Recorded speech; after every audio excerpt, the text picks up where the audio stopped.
ഇതിനോടകം തന്നെ വളരെ കൗതുകകരമായ ഒരു വിഷയമെന്ന രീതിയിൽ ചർച്ച ചെയ്യപ്പെട്ടുകൊണ്ടിരിക്കുന്നതാണ് ബഹുമാനപ്പെട്ട തൃശൂർ MP ശ്രീ സുരേഷ് ഗോപിയുടെ കലിംഗ് സംവാദം.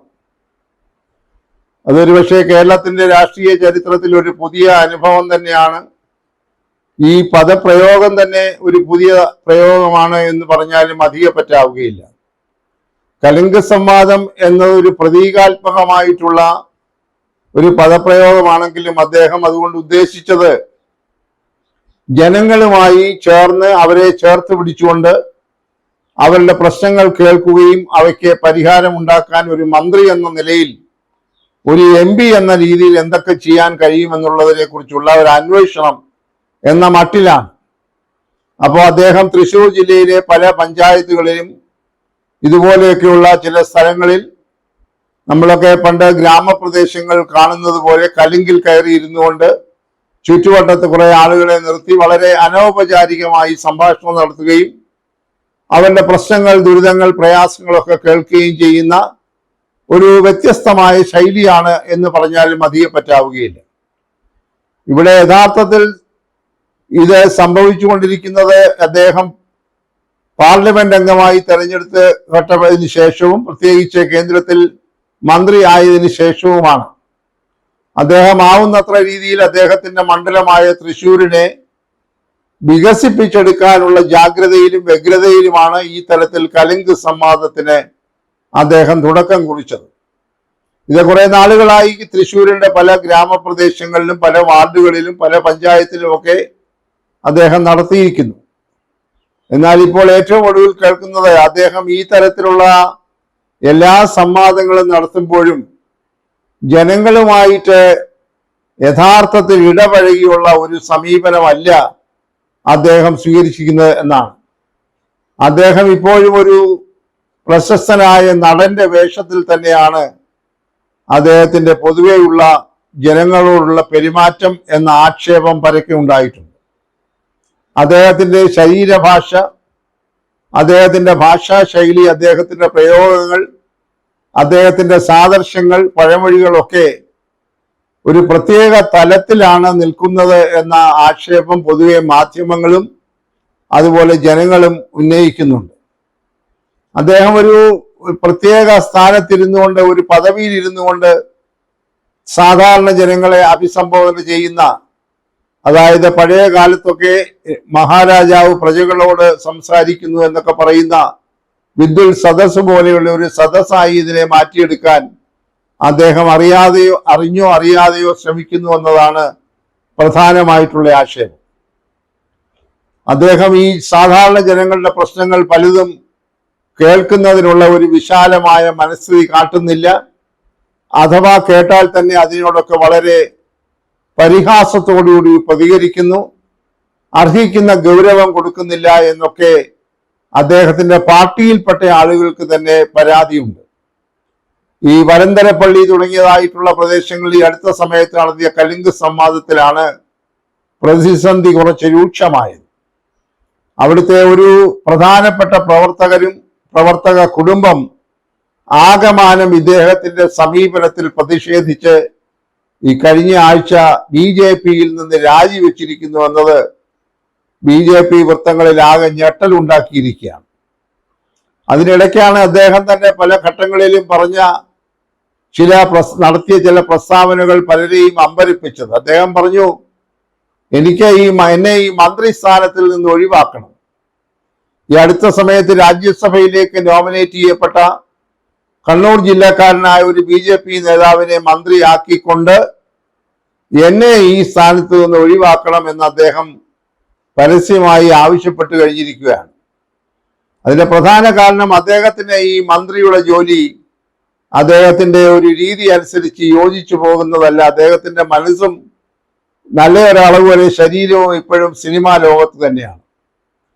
നമുക്ക് എല്ലാവർക്കും അറിയാം, അദ്ദേഹം മലയാള സിനിമയിൽ അറിയപ്പെടുന്ന നേതൃനിരയിലുള്ള അല്ലെങ്കിൽ നായക പരിവേഷമുള്ള ഒരു നടനാണ് എന്ന കാര്യത്തിൽ ആർക്കും അഭിപ്രായ വ്യത്യാസമില്ല. അദ്ദേഹം പറഞ്ഞത് തുടക്കത്തിൽ തന്നെ പറഞ്ഞു, എന്നെ മന്ത്രിയാക്കാതിരിക്കണം എന്ന് അദ്ദേഹം പറഞ്ഞ ആളാണ്. സാധാരണയായി പാർലമെന്റിലേക്ക് തെരഞ്ഞെടുക്കപ്പെട്ടാൽ എന്നെ മന്ത്രിയാക്കണമേ എന്ന് പറഞ്ഞുകൊണ്ട് നിലവിളിച്ചുകൊണ്ടും നിവേദനങ്ങളുമായി നടക്കുന്നവരെയാണ് നമ്മളൊക്കെ കണ്ടിട്ടുള്ളത്. എന്നാൽ ഇദ്ദേഹം അതിൽ നിന്നൊക്കെ വ്യത്യസ്തനായി അദ്ദേഹം പറഞ്ഞത്, എനിക്ക് സാമ്പത്തികമായി തന്നെ ലക്ഷക്കണക്കിന് രൂപയുടെ നഷ്ടം ഉണ്ടാകുന്നു ഞാൻ ഈ രാഷ്ട്രീയ പ്രവർത്തനം മാത്രം കൊണ്ട് നടന്നാൽ. അത് നല്ല അളവ് വരെ ശരിയാണ്. അദ്ദേഹത്തിന് ഒരു സിനിമയിലൊക്കെ അഭിനയിക്കുമ്പോൾ ലഭിക്കുന്ന ലക്ഷങ്ങളുടെ പ്രതിഫലമൊന്നും ഒരു പാർട്ടി MP എന്ന രീതിയിലോ കേന്ദ്രത്തിലെ ഒരു സഹമന്ത്രി എന്ന രീതിയിലോ ലഭിക്കുകയില്ല എന്നുള്ളതാണ് പരമാർത്ഥം.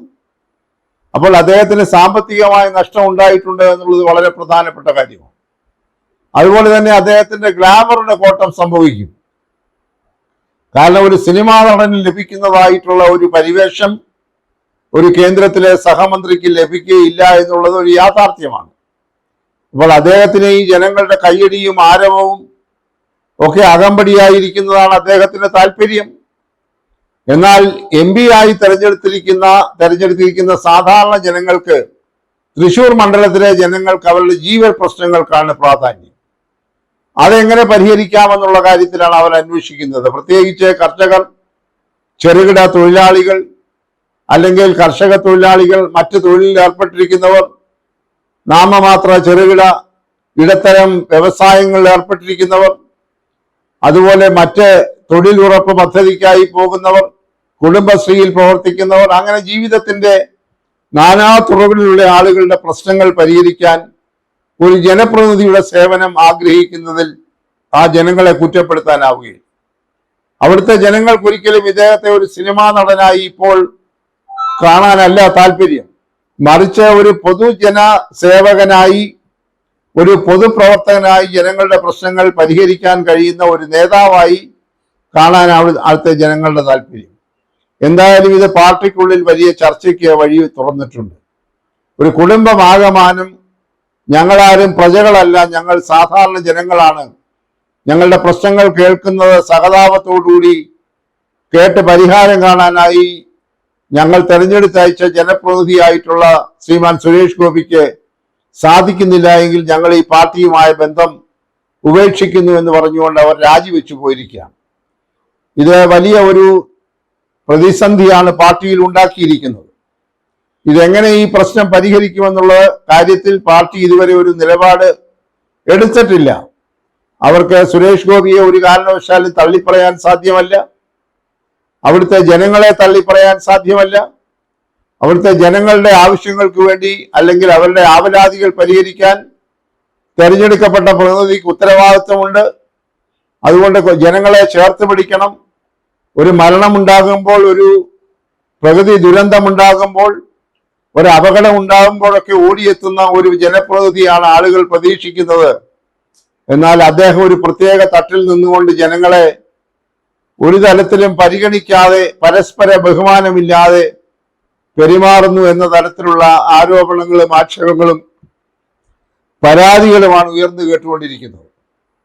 അത് ഏത് തരത്തിൽ പരിഹരിക്കാൻ കഴിയുമെന്നുള്ളത് BJPയുടെ കേന്ദ്ര നേതാക്കൾ ആലോചിച്ച് തുടങ്ങിയിട്ടുണ്ടാകും എന്ന് വേണം കരുതാൻ. അതല്ല എന്നുണ്ടെങ്കിൽ വരാൻ പോകുന്ന തദ്ദേശ സ്വയംഭരണ തെരഞ്ഞെടുപ്പുകളിലൊക്കെ അതിന്റെ പ്രതിഫലനം ഉണ്ടാകും.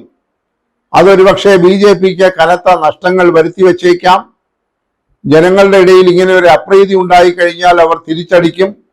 ഉണ്ടായി കഴിഞ്ഞിരിക്കുന്നു. അതിന്റെ സൂചകമായിട്ടാണ് ഇപ്പോൾ ഇങ്ങനെ ചില ആളുകളൊക്കെ പാർട്ടിയിൽ നിന്ന് പരസ്യമായി രാജിവെച്ചുകൊണ്ട് പ്രസ്താവന ഇറക്കിയിട്ടുള്ളത്. അപ്പോൾ ഒരു ജനപ്രതിനിധിയായി തെരഞ്ഞെടുക്കപ്പെട്ടാൽ ജനങ്ങളുടെ ഇടയിൽ നിന്നുകൊണ്ട് അവരുടെ പ്രശ്നങ്ങൾ പരിഹരിക്കാനുള്ള സത്യസന്ധമായ ആത്മാർത്ഥമായ ഇടപെടൽ ഉണ്ടാവുകയെ പറ്റുകയുള്ളൂ, ഉണ്ടായെങ്കിലേ മതിയാവുകയുള്ളൂ. എങ്കിൽ മാത്രമേ ജനങ്ങൾ അവരുടെ നേതാവായി അവരെ അംഗീകരിക്കുകയുള്ളൂ.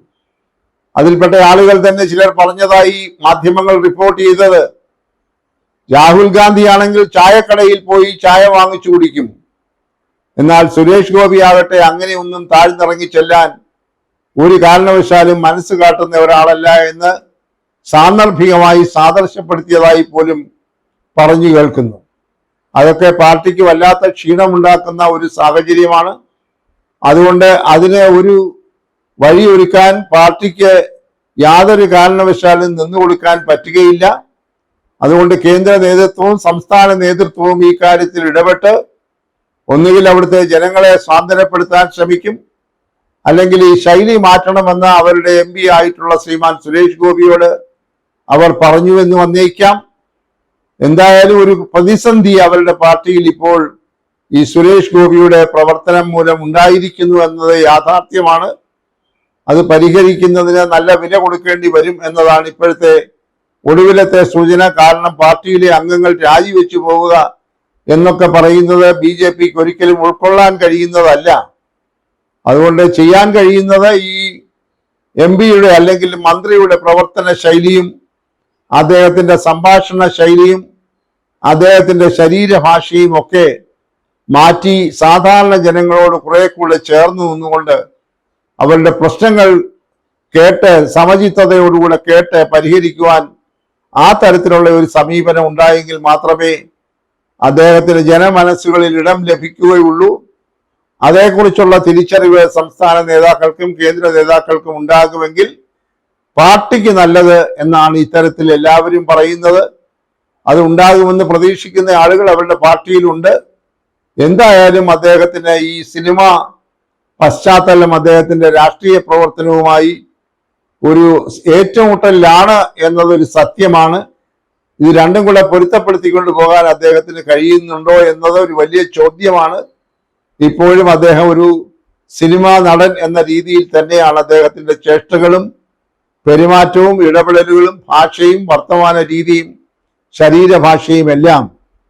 ഇതെല്ലാം മാറ്റിമറിച്ചൊരു പൊതുജനപ്രവർത്തകനായി വലിപ്പച്ചെറുപ്പമില്ലാതെ ജാതി മത വ്യത്യാസമില്ലാതെ തൻ്റെ മണ്ഡലത്തിലെ ജനങ്ങളോട് ഇടപെടാൻ കഴിയുമെങ്കിൽ മാത്രമേ അദ്ദേഹത്തിന് ഒരു അംഗീകാരവും ബഹുമാനവും ഒരു സ്വീകാര്യതയും ജനങ്ങളുടെ ഇടയിൽ നിന്ന് ലഭിക്കുകയുള്ളൂ എന്നത് ആണ് യഥാർത്ഥത്തിലുള്ള വസ്തുത. അത് തിരിച്ചറിഞ്ഞ അദ്ദേഹവും അദ്ദേഹത്തിന്റെ പാർട്ടിയും ഒരു സ്വയവിമർശനത്തിന് തയ്യാറാകും. മാറ്റങ്ങൾ ഉണ്ടാകുമെന്നാണ് പാർട്ടിയിലുള്ളവരും പാർട്ടിക്ക് പുറത്തുള്ളവരും പ്രതീക്ഷിക്കുന്നത്.